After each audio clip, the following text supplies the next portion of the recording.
Welcome to the Go Diaper Free podcast, where we're all about helping you potty your baby as early as birth. I'm your host, Andrea Olson, author and mom of 5 E-Seed babies. This is episode 59, Passing the Baton, the art of gradually handing over the potty keys to your baby.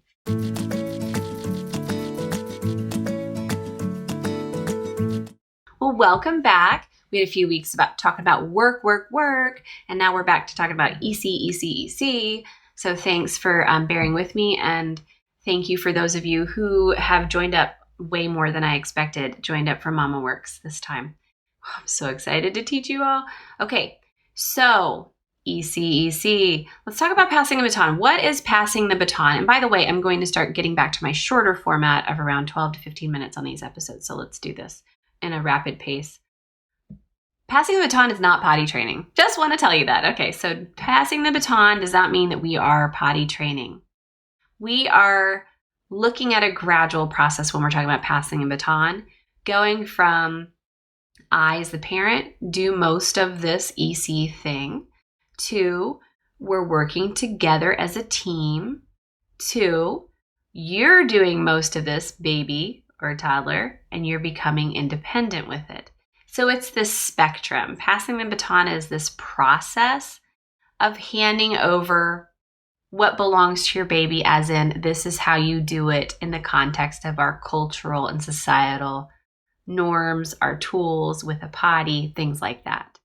I've often talk about this a lot in my popular book, Go Diaper Free, about how if we were in a culture like thousands of years ago, where the babies are, upon crawling, taking themselves to the potty spot outside and really independent by the time they're crawling/walking, they don't need our help anymore.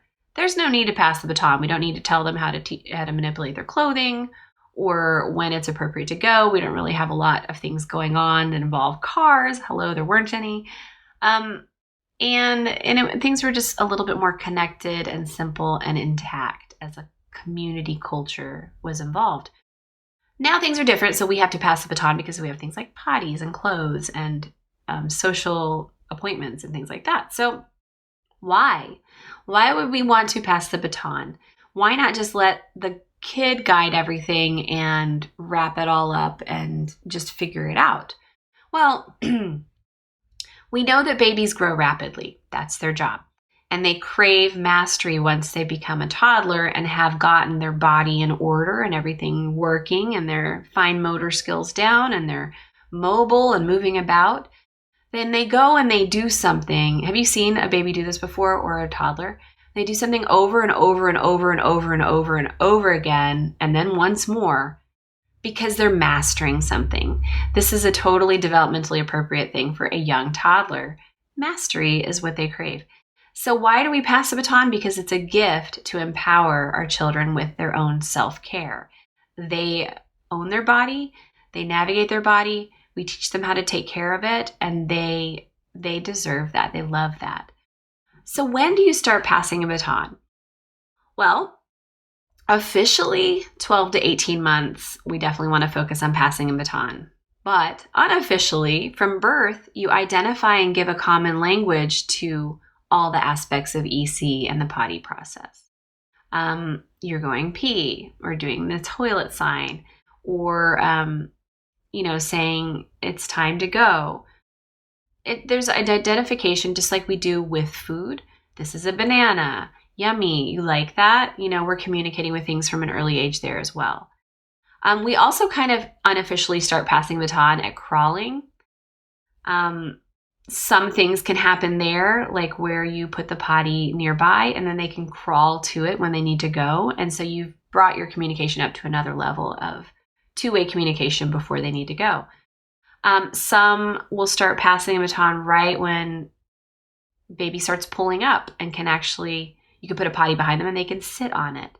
Things like that. But really officially, the rest of us and most people will start passing the baton at walking.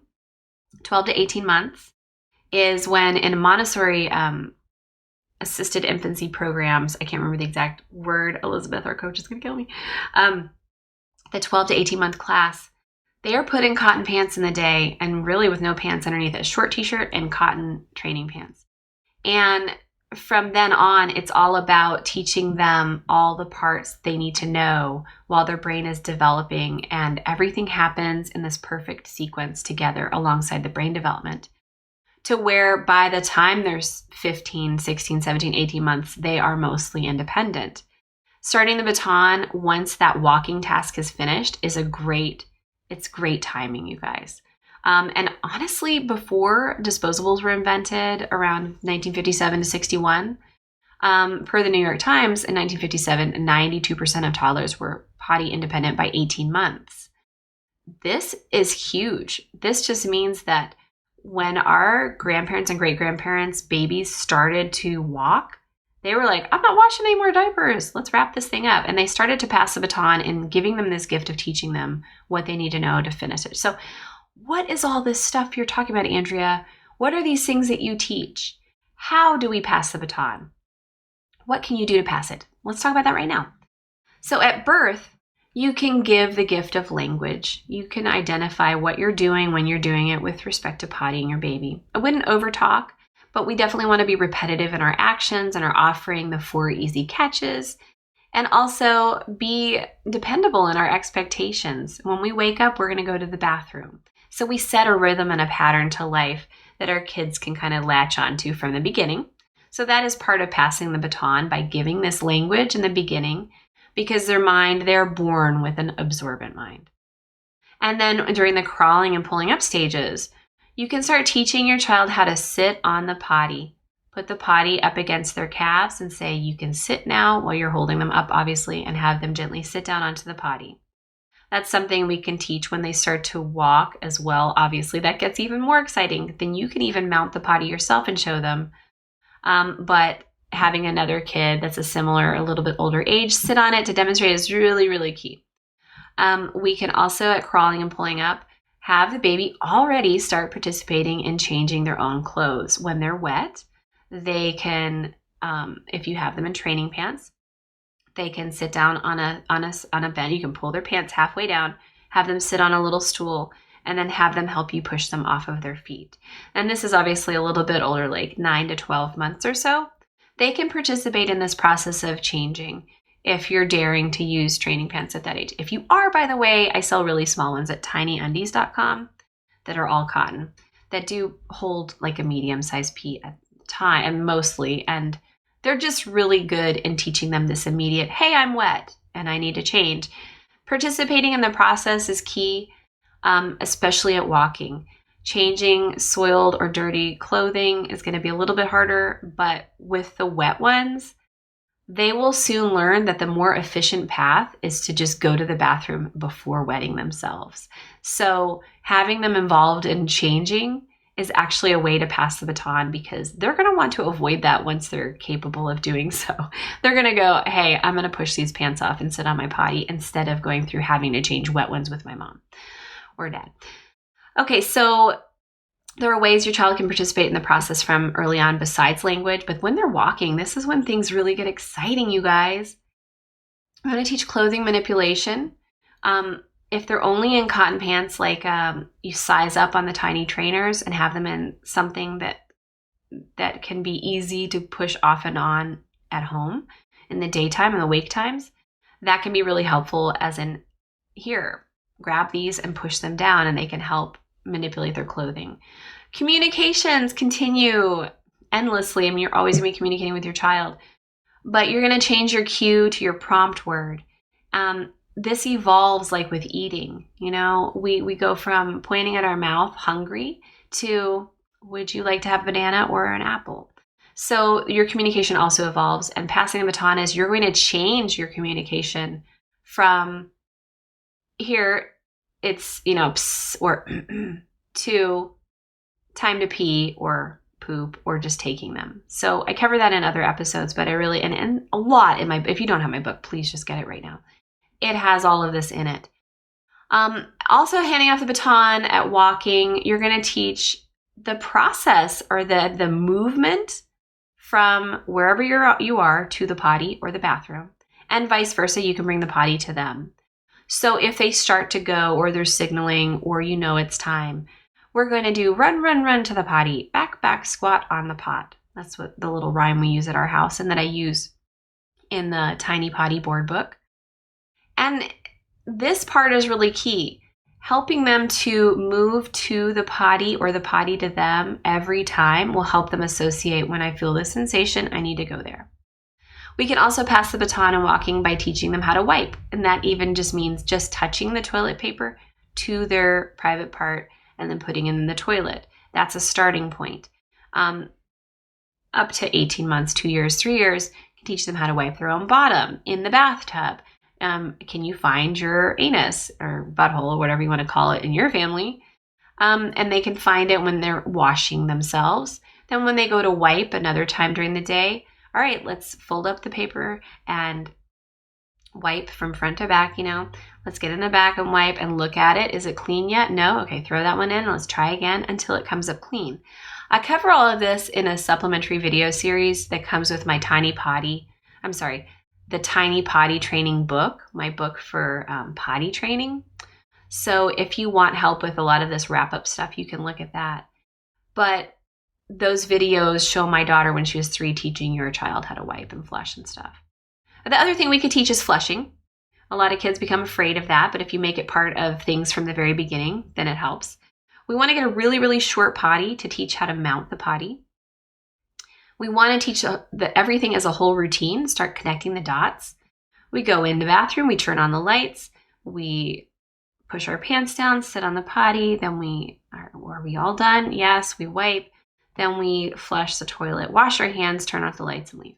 Something like that. Now, the Tiny Potty board book also covers the whole routine without a focus on diapers. I wrote that book because it's helpful for kids. A lot of parents say, oh my gosh, your board book helps so much because now my child knows the whole routine and can see it as this really great thing. Hey, I feel it in my belly. Let's stop play, do our deed, then go back to play. Another thing that we can do to help pass the baton after they start walking is start to do EC if you haven't already during outings. We pee everywhere in the potty. This shows a really clear message, and often outings are a lot easier than just doing it at home all day. Okay, so those are some ideas, hopefully not too many and not too much, just to get you help you wrap your head around how to pass the baton when the time comes. It starts earlier than you would think. So once they're pulling up to standing, you really literally can start then or at walking to sort of give those keys over to your baby, helping them to be independent, to do it themselves, which will reduce the chances of potty pauses and will reduce fussiness and tantrums and struggles. And either way, if you're wrapping up and passing the baton between 12 and 18 months, you're going to have a lot less conflict because you're not doing it at 2 or 3 years old where everything is, I want to do it myself and I don't need your help. And meltdowns and tantrums. Ask me how I know. Okay, so tools for passing the baton. You definitely want a short potty. My mini potty is the shortest you can find, and it's very lightweight so they can carry it themselves and dump it themselves. It's over at Tiny Undies. We want to have loose pants with an elastic top. We don't want to have dresses on girls. We want to have a shorter t-shirt with loose pants so they can grab and adjust their clothing. We want to have loose tiny trainers, or my Tiny Ups are a cloth pull-up cover with a bamboo inside. And those often are really good solo or on top of tiny trainers. I have a whole post about EC backups, so you can look at that. But we definitely want some undergarments that are going to help you keep your sanity. It could just be Tiny Undies if you want to do that. We want a full-length mirror. If they can see themselves manipulating their clothing, pulling it on and off, they can get a better idea of their body spatial orientation. Some people like to put the toilet paper into a little Kleenex tissue box and just have little, so they can't unroll the whole roll. It might help you if you like that. And then I also have created something called Learn Undies and Learn Trainers. They have a picture of my bear from my board book upside down on the front. And they have orange handles and different colored leg holes. Go check them out at tinyundies.com/learn. It's amazing. They teach your child how to dress themselves without your interference. So they're self-correcting and very helpful. Other resources. So I mentioned this before, but in passing the baton, you definitely utilize the Tiny Potty board book. And I have a stuffed version of Bear, so you could actually have your baby bring Bear with them when it's time to go. Go Diaper Free, the section called The Building Blocks to Potty Independence, breaks all this down even more. I've got a mini course called Wrapping Up EC, which absolutely covers passing the baton. And my potty training book, if you've done any amount of EC and you want to wrap it up with potty training, there's no shame in that at all. That's the tiny potty training book. And all this stuff I'm going to link to in my show notes, which are at godiaperfree.com/59. In the comments, please let me know, what part will you teach your child today to facilitate passing the baton? I want to know. And here's a tip from one of our readers in Connecticut. I shared one from her last week too. Jamie, my biggest EC tip: listen to Andrea's advice and don't overprompt. I'm finally learning this, and when it clicked for me, it helped my son make leaps forward when we had started going backwards. He wanted more independence, and teaching him more aspects of the process and backing off on my presence and hovering was absolutely key. Truly was and still is. And the one she's talking about is her boy, who's 2.5 years old, who she started at 1 month. Thank you so much for sharing that, Jamie. So true, so true. Please let us know in the comments if you need any help or if you have any questions, and tell us what part you're going to teach today. Go to godiaperfree.com/59 and we'll see you over there. In the meanwhile, I hope you enjoy pottying your baby this week, and we'll see you next time. I'm Andrea at godiaperfree.com. And that's it. Yay. Okay, my voice is starting to go. I hope you've enjoyed this episode.